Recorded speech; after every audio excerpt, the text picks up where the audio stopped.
안녕하세요. 난 사람사랑유학원 대표 이선오라고 합니다. 그래요. 오늘 먼 곳에 영국에서 많은 학생들이 좀 접촉을 할 예정이고요. 그리고 한국에서 그리고 제 학생들이 많이 좀 접촉을 할 예정이고요. 그리고 뭐 새롭게 이렇게 좀 참여하시는 분들이 좀 굉장히 좀 많이 있거든요. 그래서 좀 많은 학생들이 참여할 거라고 생각을 하고요. 하지만 시간이 되기 때문에 우리가 1시간으로 예정이 됐기 때문에 바로 시작을 하도록 하겠습니다. 이번 세미나는 인터뷰 본질에 대해서 많은 얘기를 좀 하도록 할게요. 그리고 스페시픽하게 의대, 뭐 약대 이런 부분을 하긴 하지만 오버롤 뭐 옥스브리지 입학하는 인터뷰뿐만 아니라 이런 인터뷰에 대해서 얘기를 하도록 할게요. 그리고 지금 현재 나와 계신 분은 런던대 그리고 UCL 포함해가지고 의대 인터뷰 실제로 패널을 하신 분이에요. 실제로 인터뷰를 하고 학생을 뽑는 분이거든요. 그리고 본인의 컬리그들이 그 대학교, 뭐 캠브리지 포함해서 이렇게 있고요. 그다음 최근에 8명의 학생들이 캠브리지 입학을 했는데 그 중에 8명이 메디슨으로 입학을 했고요. 그래서 아무튼 이런 기록은 사실 쓰기가 되게 좀 쉽지는 않죠. 그래서 이렇게 보시면 될 것 같아요. 외국 학생이 영국에서 공부하는 학생, 뭐 영국뿐만 아니라 전 세계에서도 영국 의대를 들어간 학생, 뭐 인터내셔널 학생이라면 이 야스민 사분이 가장 많은 학생을 의대에 보낸다라고 생각을 하시면 될 것 같아요. 그리고 인터뷰가 필요한 옥스브리지도 뭐 제일 많을 거라고 저는 생각을 하고요. 그러면 좀 오늘 세미나 굉장히 많이 좀 준비를 했거든요. 그래서 우리 많이 도움이 되시길 바랄게요. Okay, Yasmin, so can you introduce yourself? Give a full introduction about you. So already you are popular. So, so a little bit, your introduction, and then you can start now. Okay. Fantastic. Thank you very much. Thank you very much, Suno, and thank you very much to People Loving for inviting me to present a seminar on interviews. Interviews is one aspect of your application for medicine or pharmacy, but a very, very important aspect, in particular for international students. So we're going to talk about what is it, why do universities go through interviews? What is the significance of interviews? And also how important it is in your application, and how do you work on your strategies around your interview? So just to share with you a little bit about Oxford International College and about myself. So I'm the Chief Education Officer at OIC, Oxford International College, and we topped the league table in terms of A-level results in 2019, which was the last year when grades were awarded based on standardized external examinations. As you can see in this league table, we were the only school that had above 90% A-star to A grades, and we've maintained that position till date. And of course, exams are going to be back on again this year and moving forward with the standardized examination. I'm also the founder of Cardiff Sixth Form College. So two of my schools, I've either founded a school that has topped the league table, or I've led a school that topped the league table. And that's fantastic, because no one else in the history of British education has been able to achieve that position, not only achieve it, but maintain it since 2010. So position number one in the league table since 2010. So that's been something that quite unique in the history of British education. I came to the UK as an international student. I came to do my A-levels in the UK, and then I went on to do natural science at university at Cambridge. And I sit on interview panel at medical school. I am very much involved in the career development aspect of the student's journey, in particular when it comes to their university application. I have a great affinity when it comes to healthcare courses, so medicine, pharmacy, dentistry, veterinary, and so on. And the reason is because for healthcare courses is actually one of the most challenging in terms of getting places at universities, due to the cap that they have. For example, medicine has a cap on international and a 7.5% cap. And that makes it really challenging. And because of that, because I love a challenge, and in my background, having taught chemistry and biology, I've always been very interested in the healthcare. And that's why I've made my mission to actually get involved in the university and the career development side of things. In fact, my first batch of students that came to me, so I started my journey being a tuition, supplementary tuition, offering supplementary tuition. And my first batch of students actually came, who came to me were all interested in healthcare courses, so medicine, dentistry, veterinary, and so on. And these were students who actually were not encouraged by their schools to apply to those courses because it's very competitive. And these were British kids, let alone international students. And for home students, obviously you have more seats for home students compared to overseas students, and yet these students were encouraged because they were didn't really fit in the mainstream education. So they came to me, and that was my start of my journey. And all of them had offers to med school, dental school, and vet school. So that was really the start of my career. I work very closely with top universities worldwide, so not just in the UK. And as I said, I'm the founder of Cardiff Sixth College, so I founded a top school, and I've also led an unranked school, and I made it into a #1 school. In 2011, I won the Best Science Tutor of the Year award. I received my award from David Cameron, who was the Prime Minister at the time. I was awarded in 2015 the Welsh Woman of the Year for Education, the Welsh Asian Woman of the Year for Education. And I also received an award, Class Nobel Educator of Distinction Award in 2015. This was given by the Nobel family. And I did a TEDx talk in 2016 on education reform. My personal university admissions record. So obviously I take great pride when it comes to academic excellence and topping the league tables, but most importantly is the admissions record. So I've had over 400 students who've entered into G5 universities, so Oxford, Cambridge, LSE, Imperial, UCL, so this is known as G5, and over 500 students admitted into medical schools. So this really comprises medicine, dentistry, veterinary medicine, and so on, and 100% of students receiving offers to Russell Group universities in the UK, and for those who've applied to the US, we've had 100% success rate of admitting to Ivy League universities in the US. So I'm really proud of the admissions record in particular, because this record really represents international students, which, as I said, it's very competitive for international students compared to home students. So really proud of this, this record of admissions, which makes us one of the best in terms of university admissions for international students. So just to share with you again, in terms of a record. So this year, we've had an all international students cohort applying to Oxbridge, and we've had 12 offers, which significantly places us as one, the top in terms of international students getting into Oxbridge. As I said, the bar for international students is always twice more difficult than it is for home students. Including in that Oxbridge offers, we've had 4 for medicine, which is approximately 40% of offers available for international students. And this year, they only had around 10 seats for new student placement because most of the seats were given on deferred. So this is absolutely amazing that, for medicine, we've had so far 30, actually it's now 38 to G5 universities, because this is for 2021 offers so far, and we're still in that cycle, so it won't end till May. So the numbers have actually increased. By today is 38, and we've had 180 actually universities offers worldwide, and around 42 universities to study around 70 plus subjects. So the numbers keep increasing every day because we're receiving more and more offers. And in 2021, so the slide before was 2022 university destinations, but that is still ongoing. This slide here is 2021. This is the year when we had the teacher assessed grades as opposed to exams because of the pandemic. 55% of our students achieved straight A stars in the A-level examinations.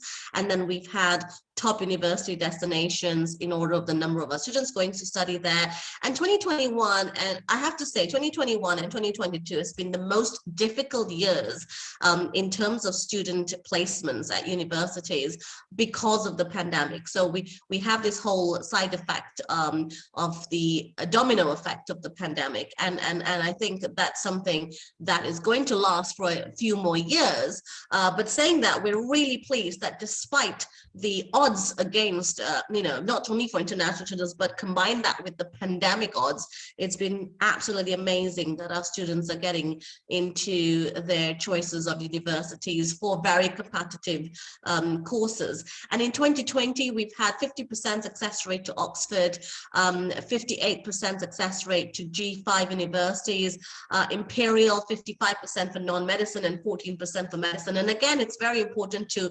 define the differences between that, because again, medicine has a cap.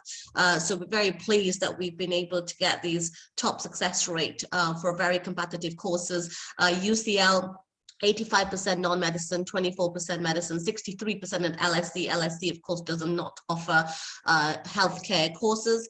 And then we've had in 2019, 100% success rate to medical schools, to Russell Group, and 60% of our students getting into Cambridge, Imperial, LSE, UCL, and 25% to Cambridge University. Again, we're really, really pleased about our university destinations, because our students are applying for courses which are less than 10% acceptance rate. And when you combine with the issues of the pandemic, where less than 2 offers are being made per place, in some cases, pre-pandemic, they used to make ×4 or ×5 offers per place. It's absolutely amazing that the students are doing very well. So how do we achieve this? First of all, just to share with you some of our very photogenic students and their results. As you can see from this slide here, students who've got into different courses at different universities, and more importantly is looking at their number of subjects. So some students have done, if you're doing A-levels, some students have done 3 subjects and have got into Cambridge Medicine, some students have done 5, some students have done 4. So your journey is very, very much personalized. And the journey is not just academic, of course, is one aspect of your journey. But the other aspects of your whole application is really what we define as supercurricular, so what you're going to present in your personal statement, and then of course your interview and your admission test. So the admission test being BMAT and UCAT. But it's very crucial to understand that there's so many people applying to these for competitive courses such as medicine, pharmacy, dentistry, veterinary. And therefore, if you really want to shine through, it's not just the academic results. So all these students that you're seeing on this slide, of course, their academics are great, but you also have to shine through your supercurricular activities or through your admission test and through your interview. And that interview is the one aspect we're going to be talking more about. Because if I was to compare a lot of these students, their style are all different. Some people have very they're very articulate. Some people are less articulate. Some people are very good in talking. Some people are not. So everybody is different. And it's very important that you understand your weaknesses and you also enhance your strength, because that is how you're going to make a difference. I've had students who have everything from a lisp. I don't know whether you know what a lisp is, because that's when your pronunciation is not clear, to having accent, to being really articulate. So I've worked with a range of people. I've also worked with students who are very reserved, very quiet, and students who are very sort of extrovert. So introvert and extrovert. So you have to embrace. No one is saying you have to change yourself, but you have to embrace who you are, and then you go onto that journey and enhance and present yourself when you get to that hot seat, the interview seat. And again, here we basically at our college, we place students into 3 career groups. So we have the healthcare. So this is the healthcare and biological science career group.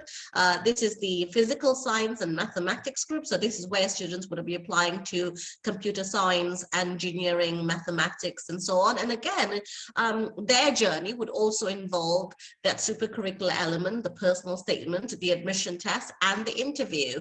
And if I was to share with you stories about these students, some students are reserved, some students are experts, some students have very strong accent. But again, you know, it's all about presenting that substance at interview. That's very, very crucial, and how you get through that journey.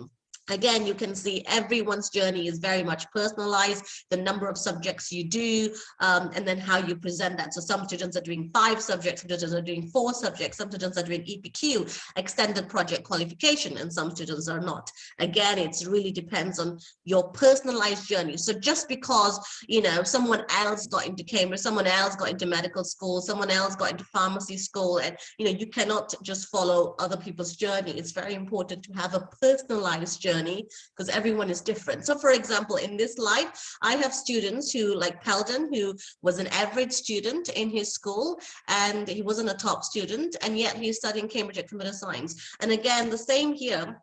I can share with you many stories of students from this slide who were not the top students in their schools, but yet, you know, they got through and got into med school and healthcare courses.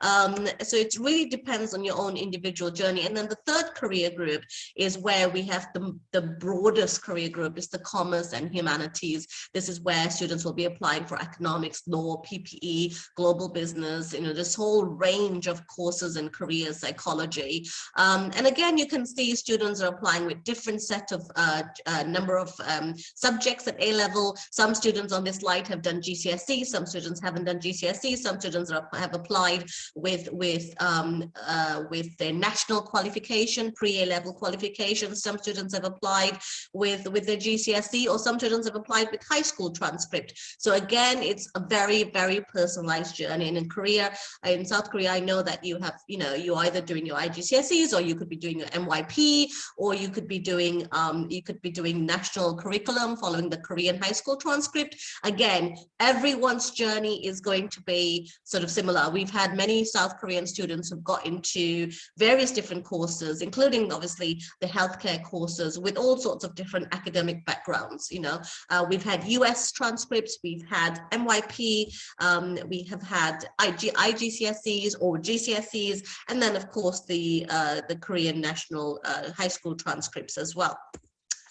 So what is it? What does it take to actually get into these top universities? What are they looking for? So let's look at what is important and what is not relevant. So the important thing is having an academic ability and potential. So that's what they're looking for. Admission tutors are looking for academic ability and potential. They're looking at the teachable factors. So, but you have to provide evidence. You know, you can't just say, well, I'm the best student ever, and this is my results and my school results and so on. You really got to present evidence. It's all based on evidence. And then how you present that evidence. So knowledge of chosen subject, you know, how are they going to test you on the knowledge of chosen subject? Well, through your personal statement and an interview. You know, subject requirements, of course, that's an academic requirement. So if you haven't got the subject requirements, then you're not going to get your foot in the door. To get your foot in the door, the first thing they're going to look at your academic. And then, of course, you have to enhance, because you have to compete through interview. Intellectual interest and initiative. How are they going to test you on your intellectual interest and initiative? Well, they've got their personal statement that they will read, but then they'll also ask you those questions in an interview. So again, you know, this is how you're going to present your evidence. Now, are you a good fit between the applicant and the course? You know, do you really genuinely want to do medicine?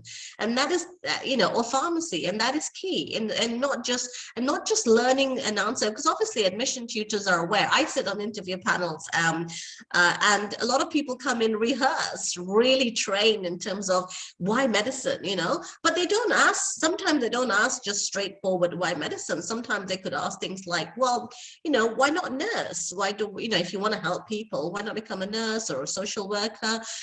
Why specifically medicine? And what does medicine actually mean to you? That's what they're really asking you. Or maybe they'll ask you something like, what is it about medicine that appeals to you? You know, and really what they're asking is why medicine, but they ask in a different way, but to really gauge your genuine interest. And of course, you have to show vocational commitment. So if you say you want to do medicine, if you say you want to do pharmacy or dentistry or veterinary, you really need to show that you have gone through a range of work experiences to reaffirm your career choice. And that is why work experience is really crucial, because that also shows evidence of your passion. Because at the end of the day, medicine, pharmacy, you know, veterinary, dentistry, all these healthcare courses are lifelong vocation learning. You're not going to stop learning. So if you're going to take this responsibility of lifelong learning vocation, then you've got to start by work experience to demonstrate that passion. And of course, enthusiasm for your chosen subject. How enthusiastic are you? And not just coming to an interview saying, yes, I am very enthusiastic. No, again, you have to show from evidence. And you have to do it in such a subtle way that it doesn't come across arrogance either, that, oh yes, I'm going to be a great doctor in the future. No, you have to be very subtle. You have to subtly sell yourself by talking about your experiences, even when they don't ask you about your experiences, how you bring those experiences into the conversation when you're engaging with the admission tutor in your interview. What's not relevant is your particular background. Obviously, they know you're overseas students, so it's not relevant in terms, they're aware of that. Particular school type, they really could not care about what school you come from and sort of thing. Of course, one thing they do look at is to make sure that when they read your reference, the reference from your school, or the reference really represents, again, you know, promotes and supports your sort of evidence of your passion. And that's quite crucial, because some references are a bit too, you know, they're not very specific to your journey. And of course, irrelevant extracurricular activities. So don't spend too long in your personal statement or in your interview talking about you know, so you say you got grade 8 piano, fantastic. Say you've done lots of sports, fantastic. But again, you have to contextualize to your career, to your course. And really your personal statement is 80% super curricular and 20% extracurricular. So it's not going to take up so much space in your personal statement, and neither will it take a lot of place in your interview. So just bear that in mind, that they're not looking at irrelevant extracurricular. It's only relevant means relevant to your, how can those things contribute as a medical student, as a pharmacy student, and also in your career once you graduate from university. So in terms of interview, right, so we're going to focus really on interviews today, and really sort of what is, you know, because as I said, there are a number of aspects of your university application. You have your academic, you have your university application itself, which involves personal statement. Then you have your teacher reference, of course, as well. And then you have your admission test. So for example, medicine or dentistry, you have the UCAT and BMAT. If you're applying for veterinary and you're looking at Cambridge, then you have your NSAA. And if you are applying for pharmacy, there are no admission tests as such. But then you obviously have the last stage will be the interview. So the interview is really, really important. So we're going to be focusing on interviews today. An interview is really, by the time they call you to interview, put it this way, they have an interest in you. Because if they didn't have an interest in you because of your academics or because of your admission test, because they didn't like your personal statement or whatever, or a combination of those things, then they wouldn't call you for interview. So if you already get to interview stage, you have a really good chance of getting through. Now, provided, because don't forget, they do call for a lot, you know, if they have 200 spaces, they may call for 800 people for interviews. So there's a lot of people they do call, or maybe 400 people for interviews, but then they're going to whittle it down to the right number.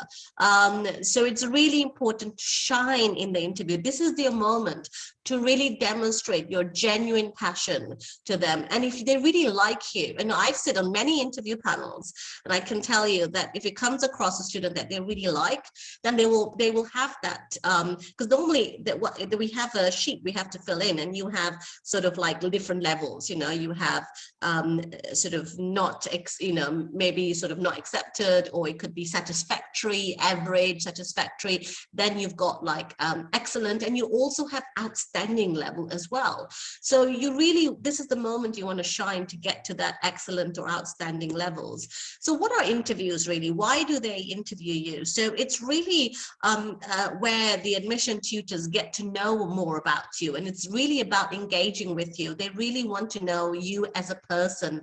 What triggered you to wanting to do medicine or pharmacy? What is the trigger? Why? What are your experiences in life that you can share? It's really about your story, but at the same time, they also want to test your knowledge. They also want to test whether you're really interested. Have you read up? You know, how much well-versed you are.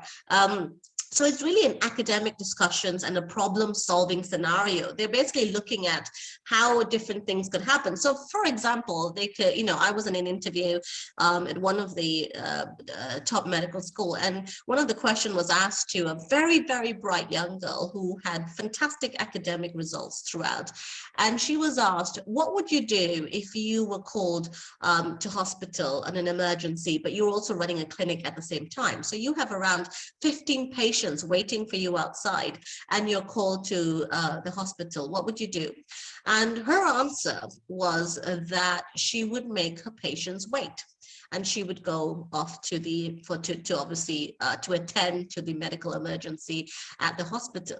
Now, you know, this girl, she had a fantastic academic results and brilliant personal statement. Everything was going really well until that question, because what her answer was, she said, I will make my patients wait. And as soon as the interview was over, and this was a panel interview, so 3 people in an interview, the 2 admission tutors looked at each other, and I was one of the panel, and we all looked at each other.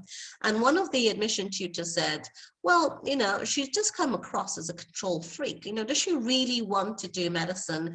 Maybe she's doing this because there was a lot of talks about her mother organizing work experience for her. She mentioned that because she was asked, how did she organize the work experience? And it felt sort of didn't come across genuine that she really wants to do medicine. And of course, that scenario that we gave her where she said, I will ask my patients to wait, and I will go and attend an emergency, that didn't come across as having the wisdom to deal with that situation. And we felt that she lacked that experience, or she lacked that understanding of what it takes to go into medicine. And she was rejected, or at least in her interview form, you know, we said we didn't feel that she was, you know, she had a genuine reason to do medicine. And that was really interesting for me to witness, because, you know, that one question, or the way that the build up to that question really demonstrated a whole picture. So you have to remember that these people are really looking for students who really genuinely want, and genuine means being able to talk about everything about, you know, things that they have an interest. So if you have an interest about football, for example, and if I was to ask you questions about football, and you can reel off to me all the stats, all the fantastic, you know, results and sort of thing, then if you have an interest in medicine, you should be able also to do the same. And that's really what they're looking for, you know. So and they will ask you questions that you've written in your personal statement. So you must never ever write a personal statement that is not yours. You know, you can obviously get somebody to write your personal statement, but you will get caught out in the interview. I have seen many times students who get caught out in the interview because it's sort of very clear that, you know, that somebody else has written for them. So for example, if the language you used in your personal statement doesn't represent you, you may get caught out in the interview. Or it could also be things like you've just made up. So for example, if you have written about a book that you have read, you know, like wider reading, you're expected to do wider reading, and you write about the book in your personal statement, or books, you know, some people write more than one book, and then they ask you questions about the book and you're not able to answer it.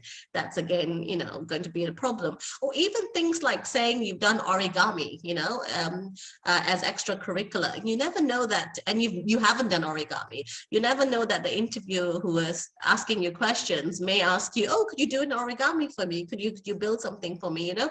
So you have to be really careful. It's got to be really genuine. You may get caught out. Sod's law.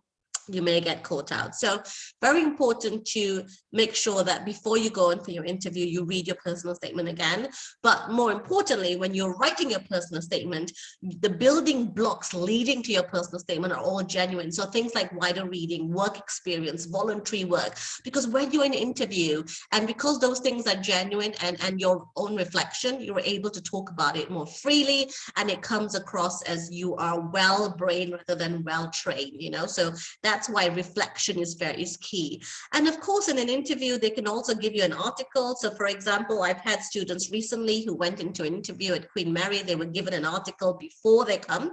So they had a week to read their article, and the article was really about COVID and the BAME community, the British ethnic minority community, and talking about how the impact of COVID has been on them. And that was a very long article that came in the one of the major newspapers, and the students were asked questions based on that article.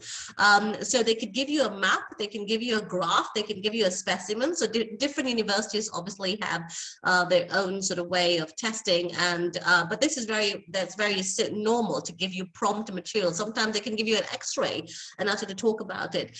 Again, they expect you to know all these things because they expect you to have wider reading.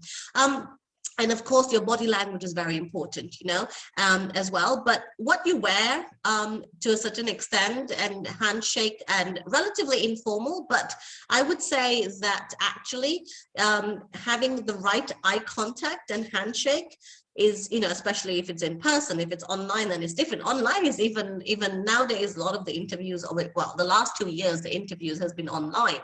And I have been asking my students to be a lot more expressive online, because online people can get distracted very easily. So if you're not expressive, you know, I've been telling my students, you know, watch yourself in the mirror, you know, perhaps get involved in drama or performing arts, because you need to be expressive. Because if you're not, then, you know, you lose the train of thought, and you lose that engagement, especially online. You want, you know, you cannot have that vibe that you have in person. So it's really important to be expressive.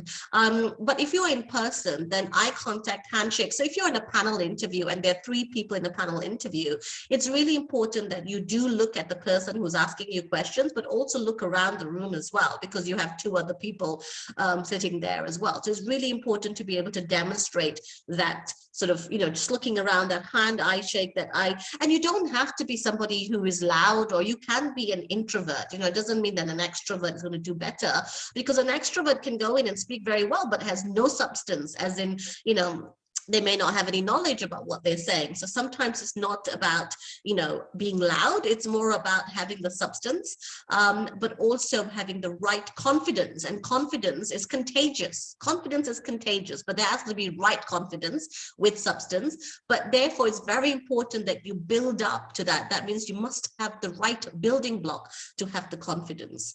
And what universities are doing at these interviews is they're really checking information on your UCAS form. You know, have you been, you know, is the person that you have talked about in the personal statement, is it really you? Do you have realistic expectations of getting, you know, studying medicine and pharmacy? I mean, these are, as I said, lifelong learning vocation. You know, can you show genuine interest in the subject? Do you have an aptitude? So do you have the ability to actually, you know, go through a lifelong learning vocation? And of course, do you have core knowledge? Do you have technical skills? You know, all these things are really, really important before getting into university. And you're not really expected to be able to talk about complex research in detail. So if any one of you think going to surgeries because your parents can organize work experience to, and watching surgeries, you know, the whole week of your work experience, if you think that's going to get you into medical school, you're very, very mistaken, because it's not the surgery that they want to ask you. They want to talk about the reflection. So for example, I had a student who had a, well, actually, I was in an interview where a student had the opportunity to do work experience with one of the top surgeon in his country, because his parents were able to organize work experience, and he was so excited talking about the surgery, right? So then the interviewer asked him the question, can you go through the process with me on how to take patient history?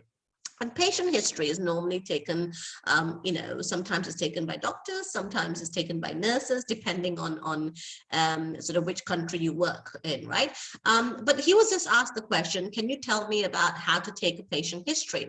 And he wasn't able to answer. It's a very simple, basic question about how to take a patient history. So this young man has done so much wonderful work experiences, but yet couldn't answer a simple question on how to take patient history. So it's really important to start from basic, build up, and anything you do as exciting, like for example watching surgeries, reflect upon it, because they're not really asking you to go through the technical details of the surgery. It's really about what did you learn from that, and what are the core elements of that experience that makes you suitable to do medicine at university and also beyond. And also know exactly what area of your subject you want to specialize in. So what that means is obviously you are not expected to know what area in medicine. So for example, you're not expected to know you want to be a orthopedic or surgeon. And if you do know, it's okay, but don't talk about it too much, because you want to demonstrate at this stage that you have a broad interest. But you do need to know whether it's dentistry, veterinary medicine, or pharmacy that you're interested in. So what are the things that you should do and you don't? So first of all, know your subject really well, reread your personal statement before you go in, but make sure your personal statement has the genuine building blocks first, because you'll get caught out. Enter the room confidently, standing up straight, initiate eye contact straight away, and introduce yourself. That's a very good way when you take charge of your own sort of, your interview. Be polite, friendly, and smile. And I would say this to all international students. Sometimes you go in this interview thinking this is life and death, because you're so worried about the outcomes. I know this because I also came as an international student, and education and the way our culture is, we put ourselves in a very anxious state of mind because we're so concerned about outcomes. And that is something that is inbuilt in our DNA. And I think that's one of the problem when you get to interview, we find it very difficult to be able to smile and have a conversation or engage because we're so worried about the outcome. So really, if you can, the first step is not to worry about the outcome if possible. But the second step is try to engage with the process. The more you enjoy the process, the more likely you will get the offer. Okay, so I had a student who came back from an interview from Oxford, and she said to me, you know what, Miss, I've done everything I possibly could have.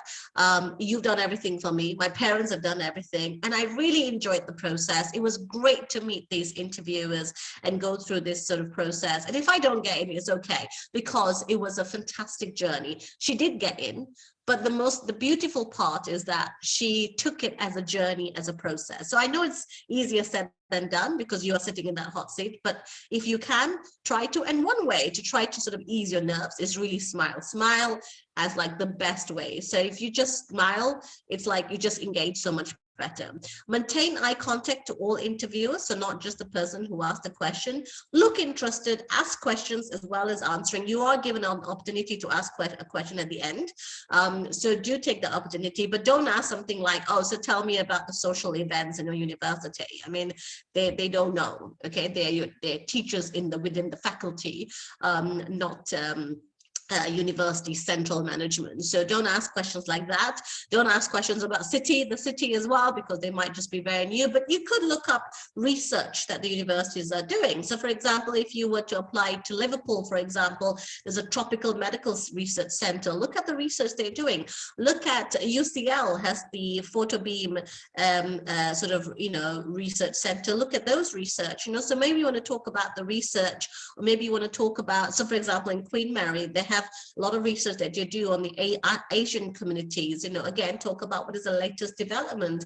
Or if you didn't have any questions, you don't have to ask it, but you can have the opportunity to do. Sit up straight, if not slightly leaning forward. Again, that shows, if you're slouching in the chair, then of course, if you just have, obviously online is very different, but if you're in person and you're slouching and your body language is not right, that doesn't give confidence. So again, look up straight. And if it's online, fine. Try to be expressive. That's also important.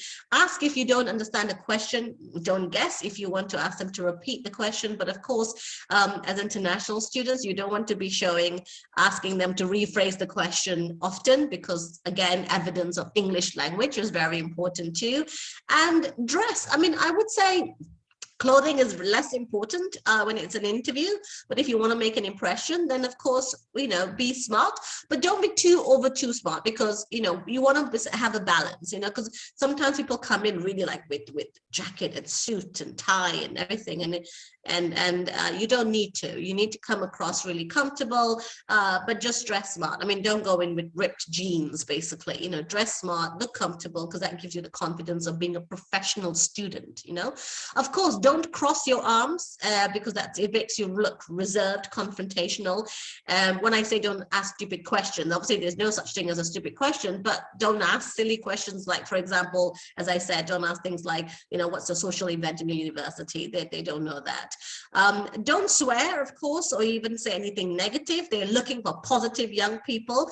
Don't criticize your past superior teacher people. So, if they say to you, so tell me about your biology, you were predicted a B grade or something, not that they would call you for interview for medicine in particular if you had a B grade, but let's say they did ask you those questions about your academic. Never ever criticize your school, your teacher, anybody, because that's not professional. You are supposed to take professional accountability and responsibility over your own learning and journey, no matter what. Nobody likes somebody who is basically bickering off because they are sort of highlighting or they feel that they have been hard done by others. You are, as a student, you have your own personal responsibility and accountability. Don't fidget with hair, nails, or clothes. So don't do this. Oh, I had a girl one time, she just used to do this with her hair. It's really irritating to some people in the admission, in the interview. Don't do that. And practice, obviously practice. Don't draw attention to your weakness. So I remember a student who, so this wasn't an interview, but a student who applied for a head boy position. He wrote a letter to me and he said, I would really like to apply for head boy because, I think I'll be a great head boy. And the reasons why is because I'm not a great organizer. I'm not great with timekeeping. I'm not really approachable. I don't have much of these experiences of being a head boy, but I really, really want this head boy position. So, whilst that's great to be honest, but it's really drawing attention to your weaknesses. An interview, you're supposed to be shining with your strength, and it's up to them to then make a decision whether they like your strength or not. So don't draw your attention to your weakness. Don't be thrown by an unexpected question. That is the whole point of an interview. You cannot prepare for every eventuality of question. They can ask you anything under the sun. The most important thing is being prepared for the right skills to be able to answer those questions. And if you have the right skills through the right coaching, the right preparation, you should be fine when you're thrown with an unexpected question. Don't have a know-it-all attitude, know your limitations. I remember in a pharmacy interview, a student was asked to draw a chemistry molecule. And actually it doesn't exist, and it was just a test. And he was kept drawing, and he was like, and we said to him, no, this doesn't work. And he was like, no, it does work, I know. And so don't come up with know-it-all attitude. They're looking for people they can teach, not people who are arrogant. And of course, the most important thing is, you are applying to many universities. You're not just applying to one university. So just because one interview doesn't go well doesn't mean another one is going to go badly either. I had a student who had applied to Peel and to Leicester, I think, and he had an interview within like 3 weeks, and they asked the same question. Why medicine, or related to that same why medicine question. He answered in the same way, but one university liked it more than the other, and so one sort of rejected him, and it could be because of other questions as well. But it's just, sometimes you may not get one university. After all, you can only go to one anyway. So if you're applying to 4 medical schools in UCAS, and you're applying to 5 for pharmacy, you can still only get into one. You're still going to go to one. Of course, you want to have all 5 offers, all 4 offers. But for medicine in particular, it's very easy to get from 0 to 4 offers. You know, some students get 4 offers, some students get 0, some students get 1 offer. So don't get despondent if one interview doesn't go well. Never, ever get despondent, because, you know, at the end of the day, it's all about performance on the day. So, you know, you could get somebody who, you know, it's really sort of, you know, loves the way you sort of describe all your answers, and whilst others may not. So just don't get despondent, because otherwise it'll just draw to future sort of, you know, for your next interview, you want to be really well prepared. So how do you deal with the interview? So first of all, be up to date with the latest medical advances. So, you know, reading the BMJ, the British Medical Journal. And remember, if you're applying to the UK, you really want to know about the NHS, the National Health System, because the National Health System is really special in this country. So, you know, I'm from Malaysia, and obviously Malaysian health system is different to the British health system. The same thing in South Korea as well. So it's very important to first of all understand what happens in the NHS. So reading the BMJ, the British Medical Journal, or even just reading the BBC, you know, it's really good. But the latest medical advances could be anywhere in the world. It doesn't have to be just in the UK. So for example, just recently in the news, they talked about the heart transplant. Using pig transplant. So again, reading about medical advances, there's a lot of medical advances in gene technology, genetic engineering, and so on. So that's something that you really need to read up, you know, because that's, you know, and they could also ask you things like what has been the medical advances of the last 20 years, you know, again, thinking about, there's a whole range of medical advances that you want to look into. Be well practiced at interpreting data, particularly graphical data. So most universities now apply for medicine, you have the mini multiple interviews, MMI, and one of the station tends to be more about graphical interpreting data. So just be prepared for, you know, doing that. You're likely to be asked about the science content in your personal statement. So if you're going to talk about, normally in your personal statement, you would have to talk about at least a minimum of 2 case studies. So 2 case studies of your work experiences that you have observed, minimum. So when you're describing your case study, you will be describing the symptoms, the diagnosis, the condition. And the condition is obviously a scientific condition. You know, there's science behind that condition. So they could ask you that. So for example, if I ask you a simple question about, you know, if you talk about diabetes, for example, they can ask you about the science behind diabetes. So what leads to diabetes, or cardiology, heart, you know, a heart attack, for example. So what leads to that? Again, the science behind it. So make sure that you're ready to discuss it with confidence, whatever you have written in your personal statement. Be familiar with the principles of medical ethics. We're going to talk about that in more detail, but medical ethics is so key, understanding medical ethics, because they will ask you different scenarios of medical ethics. And this can go on from a range of questions. And what I normally find with students is that even when you have the understanding of the 4 pillars of medical ethics, the structure of your answer needs to also be precise, especially when you're doing many multiple interviews and you have only a certain number of, you know, amount of time that you can answer your questions. So you've got to make sure that your answers are well structured. So again, not just understanding medical ethics, but also making sure that your answers are structured.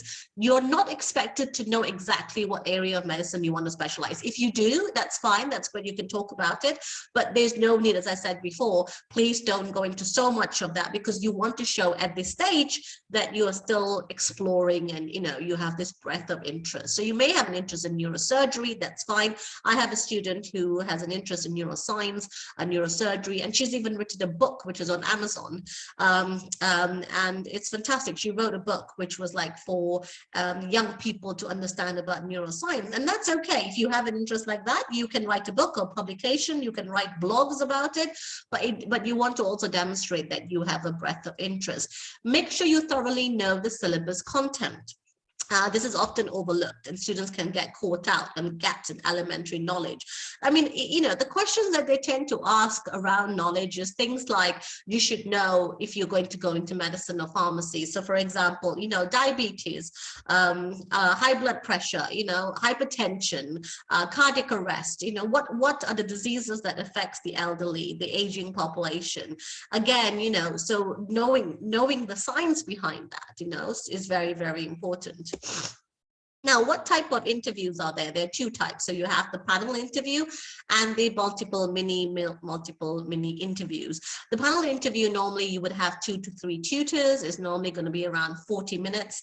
And again, they will ask you a range of questions, either through your personal statement or it will be through your sort of just different style of questions. So whether it's to do with your insights or motivation or wanting to do medicine, or it could be knowledge about medicine. It could be, some universities are very specific. They would want you to read everything that has been written on the GMC, the General Medical Council. So Liverpool, for example, is one university that they're so hardcore bent on testing you on the GMC. So they could ask you questions from the GMC, the General Medical Council. So if you haven't read the General Medical Council guide, then, you know, you won't be able to answer questions on there. Some universities are a lot more broader. You know, they could give you kind of questions that's related to what's you've written in your personal statement.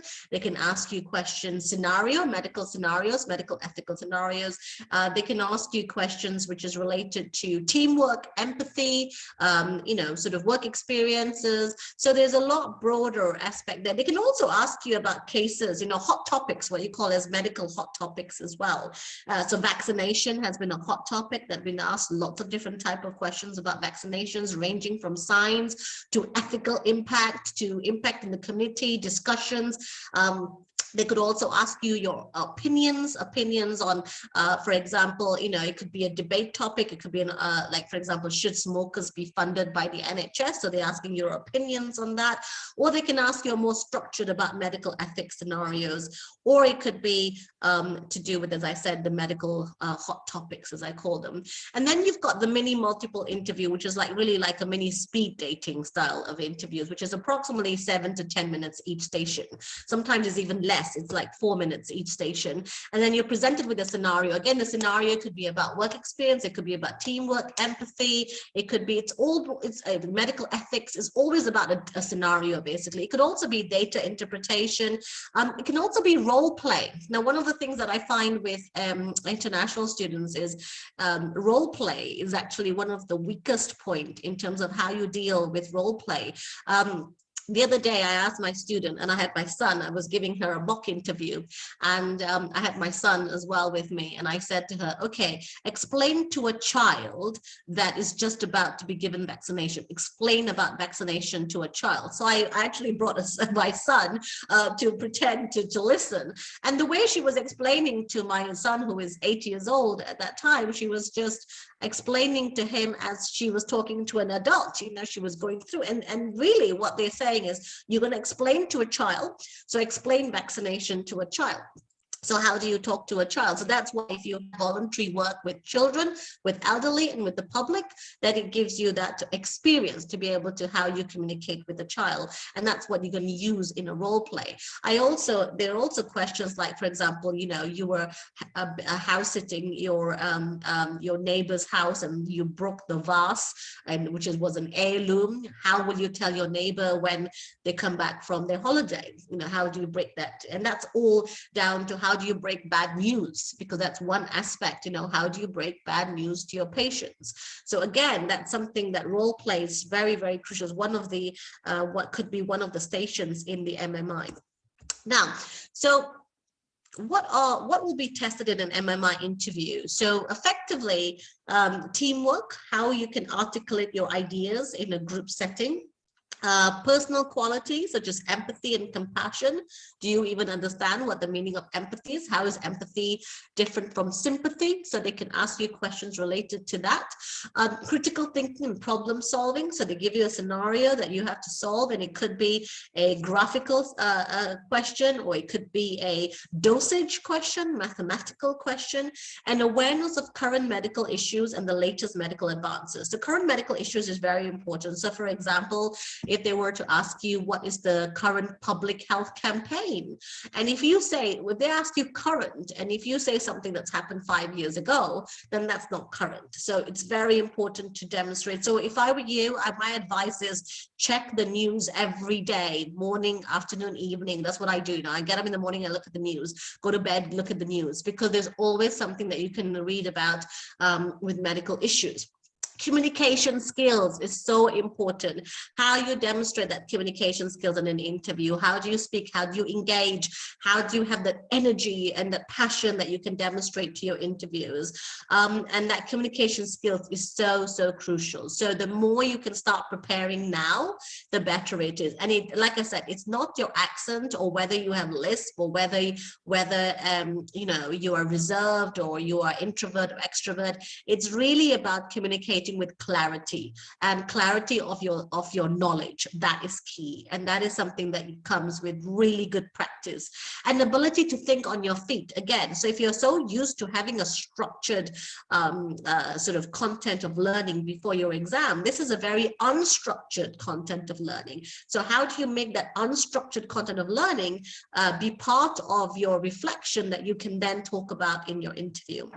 And resilience is key. This is a marathon. It's not a sprint. If you really want to get into medical school or pharmacy or dentistry or veterinary schools, this is a marathon. It is not a sprint, which means that you cannot just prepare for it like a few weeks before your interview. You've got to start from now, from today. If you haven't started it, you must start from today. You cannot leave this. It's like I said, it's not a sprint. An insight into the realities of a medical career. So what is the good part of doing legal medicine? What is the negative part? You know, the both positive and negative. How do you embrace the positives and negatives and be very clear? Not just say, you know, you cannot just say there's no negatives. You know, you've got to be very clear and embrace the negatives. The ability to interpret and evaluate data. Again, you know, asking you questions about dosage and so on. Ability to follow instructions. They can ask you to explain how to tie a shoelace. You know, simple as that. How do you tie a shoelace? So how do you explain to somebody how to tie a shoelace? And while that might sound like, oh, that's a stupid question, but actually they want to see, are you able to follow instructions? And are you able to give clear instructions, you know? So sometimes people will miss out a step because they think, oh, that should be common knowledge. No, like how would you tell a robot, if you were programming something into a robot, how would you tell all the steps? You miss one step, that's it, they don't get it right. So it's about how you follow instructions and how you can articulate those instructions. Right, so let's look at different type of questions. So example of MMI scenarios. And like I said, an actor plays the role of your elderly neighbor. You have just accidentally run over and killed her cat while reversing your car. You have 5 minutes to break the bad news to her. This task tests your integrity, empathy, ability to take responsibility for your actions. So how do you tell your neighbor that you have accidentally run over and killed her cat while reversing your car, you know? So it's really important to make sure that, I don't know whether we have time to go through this, but it's more about how you can actually break that. And without, so scenario 2, without using your hands, explain how to tie shoelaces, as I just went through. So those are the different scenarios that you can go through. And then there are other questions as well. So for example, thank you. So other type of questions are more like opinion-based questions. So for example, should someone sell their kidney? Right? So this is a discussion. They want to know what's your opinion. But when you give your opinion, you also have to have information. You cannot just say, oh, yes, I think it's a good thing, or no, it's not a good thing. You have to actually go through the reasoning Just imagine you're writing an essay. When you write an essay, you don't just start off by saying, oh, this is my opinion. You basically go through the pros and the cons, and then you come to a conclusion. So the same way how you write is how you should speak, when it comes to argument questions. At what point is a person dead? So this was a question that was asked, and one of the students in one of the interview that I was in, he said, a person is dead when the doctor says he's dead. Well, that's the worst thing you could say, because that means you haven't thought through, what is meaning of, at what point is a person dead? What are we looking at? What are the physiological changes that happen that says the person is dead? Should abortion be illegal? Again, that is a question that is a opinion-based question. How can you measure a weight of a person's liver without performing any invasive procedure? So again, you have to think very carefully about, this is a very there's a scientific element to this, how an academic element to this. You may also be asked to describe a slide or extract information from a graph or a table, as we've said earlier on. So standard interview questions are things like, why medicine? But really, and that is a very important question, why medicine? Take some time to think about what really got you to apply to medicine. Preparation is obviously crucial, but you don't want to be overtrained. I'll give you an example of a story. I had a student who applied, well, not my student, it was in one of the interviews that I was part of. This student had the best kind of application ever. Fantastic results, fantastic personal statement, teacher's reference was brilliant. Even the teacher's reference stated that he was invited for dinner by his country's president. I won't mention which country he came from. And so we were all very excited to meet him, because he's like actually a fabulous student on paper. So he came and he sat down, and the first question, which is the standard interview question, why medicine? And his answer was, I would like to be a doctor because my father's a doctor, my mother's a doctor, my grandparents are into medical field, my aunt is a biomedical scientist, and I really want to be a doctor. So then we said, okay, maybe give him the benefit of the doubt. Maybe he was a bit nervous. So then we said, okay, well, we understand that your whole family is in medicine, but why do you want to do medicine? So what triggered you to want to do medicine? And we're trying to help him here to answer the question. And then he said, oh, I really want to do medicine because my father's a doctor, my mother's a doctor, my aunt is a biochemist, my grandparents was into medical, in the medical field. And I really think, having lived with all of them, I really know everything about medicine. So by this time we were like, this is not going very well. So what else can we do to help this young man? Okay, sometimes you get some really nice interviewers who just really trying to help, but also because we were so excited to meet him because he had a fantastic application on paper. And then my colleague in the interview panel said to him, okay, look, young man, I have 3 children. I'm a doctor. They hate the fact that I'm a doctor because I know I'm working long hours and I'm always on call, and I always talk about cases when I go home and things like that. He was just sort of trying to help him to come with an answer. So he's giving all that negative aspect of medicine because trying to get him to talk about the positive aspect of medicine. And then his answer, so this time he took a sip of water.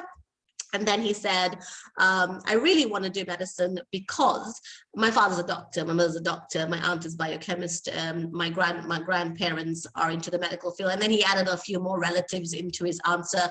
And he said, I really feel that I'm well prepared to study medicine, and that was his answer, basically. And we were so disappointed. And it was supposed to be a 40 minutes. It was a panel interview. It ended up being like a 30 minutes or less than 30 minutes interview because, by that time, we were already like, okay, so he is over prepared, but he cannot engage with us. So be careful. The standard interview questions might trip you. So again, it's got to be about real reflection.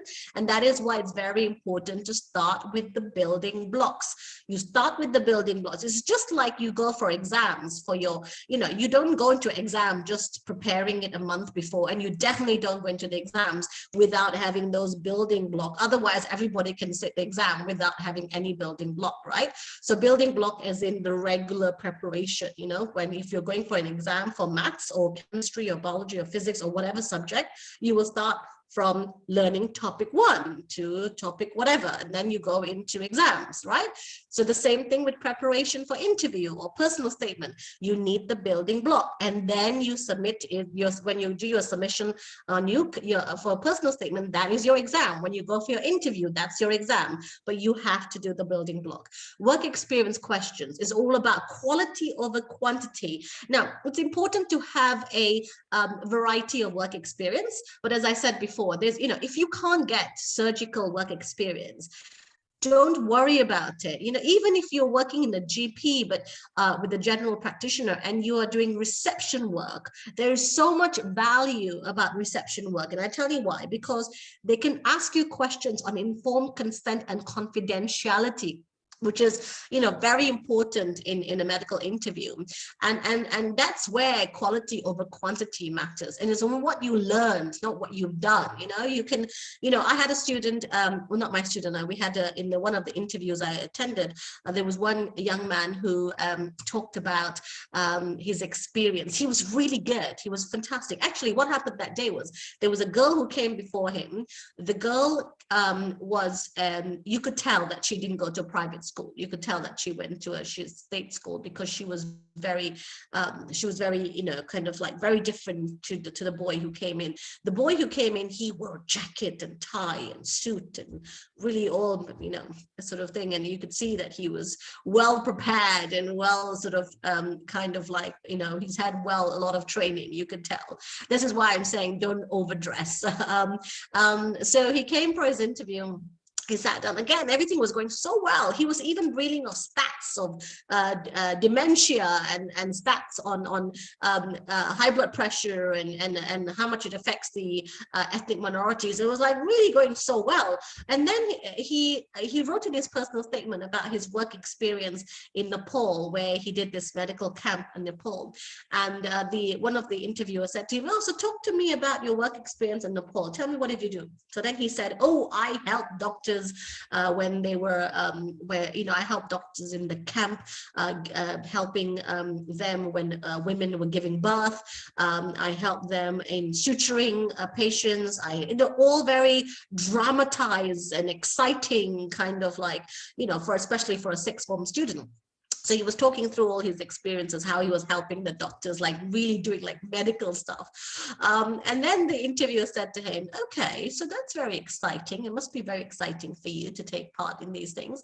So tell me, you are a sixth form student. Did you get informed consent? Did you get consent from the patients before you did all these exciting things?" And then you could see, when he asked the question, you could see that the young man's face turned red, and you could see that he was really like, okay, so how do I answer this question? Did I get consent? Did I not get consent? And basically his answer was that, "Oh, I followed instructions. I was part of this camp, and I followed instructions, and no, I didn't ask for consent." And that was the moment that actually led to the interview. After the interview, he said, "I'm really unhappy about students doing all this exciting stuff, and they don't even understand the basics of medicine, which is consent, confidentiality and consent. And that's a basic of ethics. Ethics is consent and confidentiality." And of course, that young man, it wasn't his fault. He obviously went to his camp, and the doctors at the camp should have asked for consent, not him. But he wasn't able to relay the importance of consent and confidentiality. And why is it so important in the UK as opposed to, why wasn't there consent in Nepal? So he wasn't able to relay that, because he was so fixed with that question that he wasn't able to see beyond that. And sometimes in the interview, you get stuck with these things, right?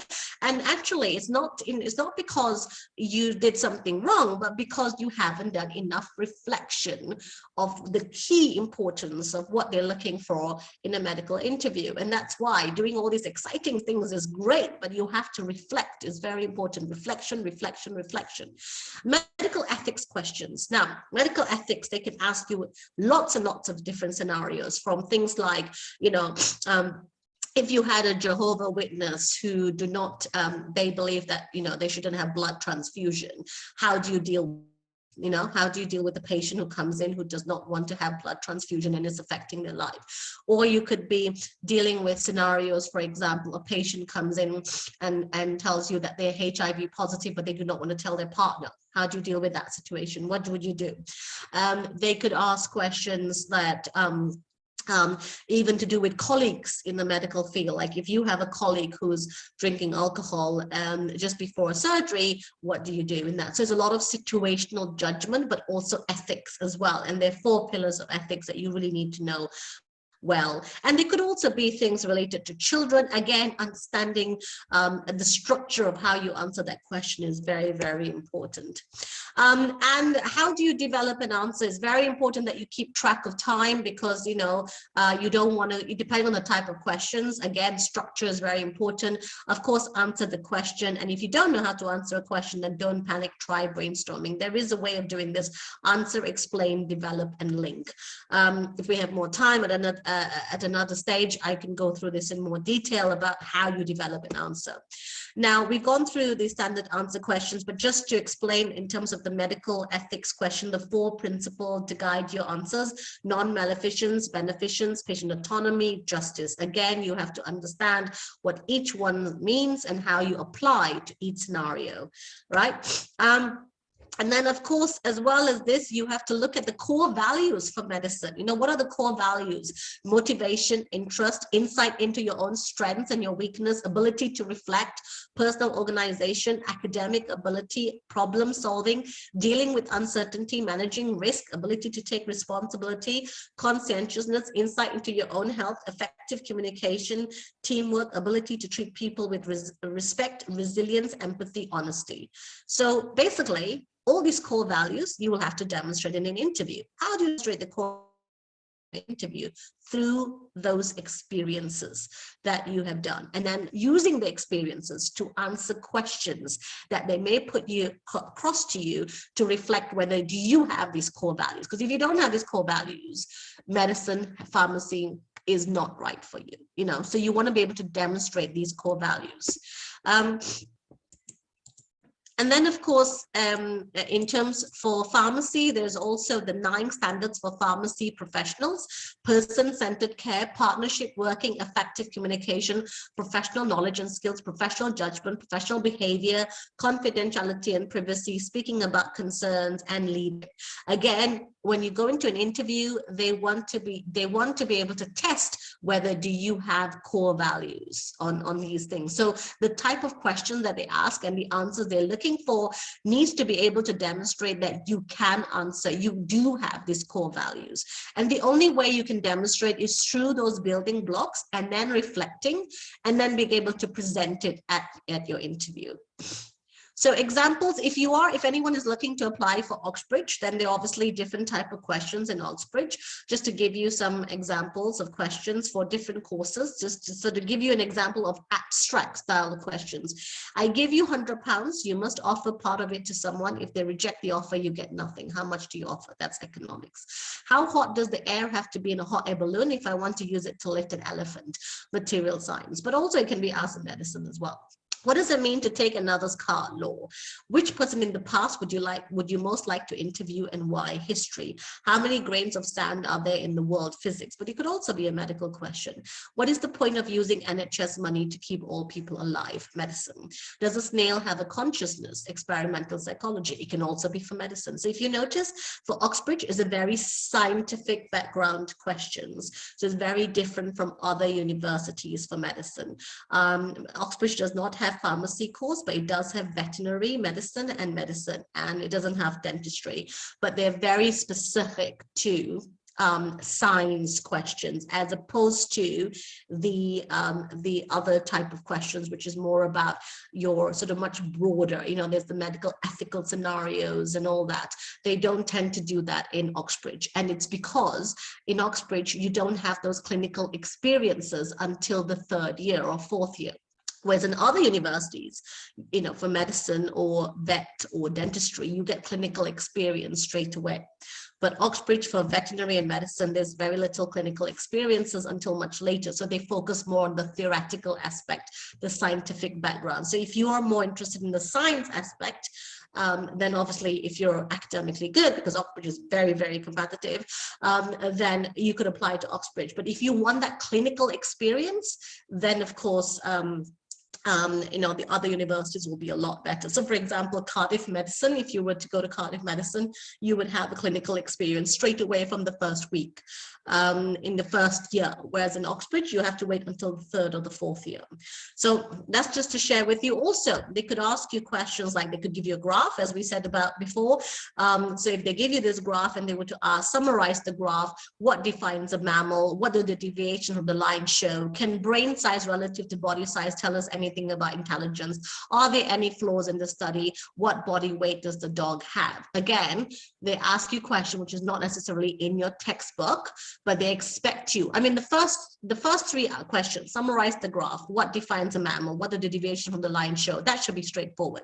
That should be something that you should be able to deduct just by looking at this graph. But questions like, can brain size relative to body size tell us anything about intelligence? That's the bit that you have to think outside the box. Are there any flaws in this study? Again, you have to think about the parts outside the box. What body weight does the dog have? Well, that's easy, that you can depict. So there are 2 questions out of 1, 2, 3, 4, 5, 6 here, 2 out of 6, which is outside the box. And then 4 should be actually quite straightforward to be able to depict the answer there. And then you could also be given, well, this is not really healthcare, but just to share with you kind of the type of question that they could ask you to throw you out of context. They could give you a map, for example, and they could say, what do you find interesting about it? When do you think the map was made? Where is it from? What is it showing? What message does it communicate? What does the name of the map suggest? How could this be relevant today? This is not a healthcare question, but just to show you about how they can, throw outside the box, really. So yeah, I hope that's given you sort of context in terms of the type of questions that can come up. I'm happy to answer any questions, but more importantly, if you're looking for any sort of coaching around interviews and coaching around your whole strategy to get into medical school or pharmacy or dental or veterinary, obviously the students who are coming to OIC, you will get the whole preparation here, but those students who are not at OIC, we're very keen with People Loving to help all the students to get into wherever pathway they want to go to. So with that, we're basically offering with People Loving to help students through consulting. So consultancy is around university preparation. So to help you, to train you and coach you around your interview preparation, your personal statement, the building blocks that you need to get into med school or pharmacy or dental or vet schools. So we're very keen to help all of you, not just the students who are coming to OIC. So if you are keen on anything, please do let us know. But if there are any questions about interviews or anything, please do ask. I'm an encyclopedia when it comes to the universities or interviews or anything like that. Please do ask. I'm more than happy to answer any of your questions. Thank you, Suno. Okay, thank you very much. So we haven't got enough questions now. So, 그래요. 지금 시간 좀 오버됐는데 도움이 되셨길 바라고요. 그리고 지금 말씀하셨던 것처럼 혹시 OIC 옥스퍼드 인터내셔널 칼리지 학생이 아니더라도 야스민 그리고 팀이 있거든요. 그리고 외부 학생들을 좀 인터뷰라든지 의대 인터뷰라든지 약대 인터뷰라든지 옥스퍼드 캠브리지 인터뷰라든지 그리고 자기소개서라든지 어떤 전략을 세우는지 이런 부분에 대한 컨설팅을 또 해주고 있거든요. 그래서 그 부분에 대한 문의는 언제든지 저한테 주시면 될 것 같고요. 네, 오늘 시간이 좀 오버됐지만 굉장히 좀 도움이 되는 세미나였길 바라고요. 그리고 사실 굉장히 중요한 부분을 좀 포함하는 건 저희는 굉장히 좀 잘하고 있지만 학생들 그리고 부모님들이 본다라고 하면 조금 애매할 수도 있을 것 같아요. 그래서 언제든 질문 주시고요. 그리고 대학생들이 한글로 세미나하는 걸 굉장히 좀 많이 올려놨거든요. 저희 유튜브하고 웹사이트를 통해서 보실 수 있거든요. 그래서 꼭 참조하시길 바랍니다. 오늘 감사합니다. Thank you very much, Yasmin. So it was great. No, yeah. Yes, well, I was just going to offer the students, would anyone like to try a question? And I'm happy to walk them through it. If anyone would like to try a question, anyone wants to try to, or I can do a question and show you how to answer a question. Do you want me to do that very quickly?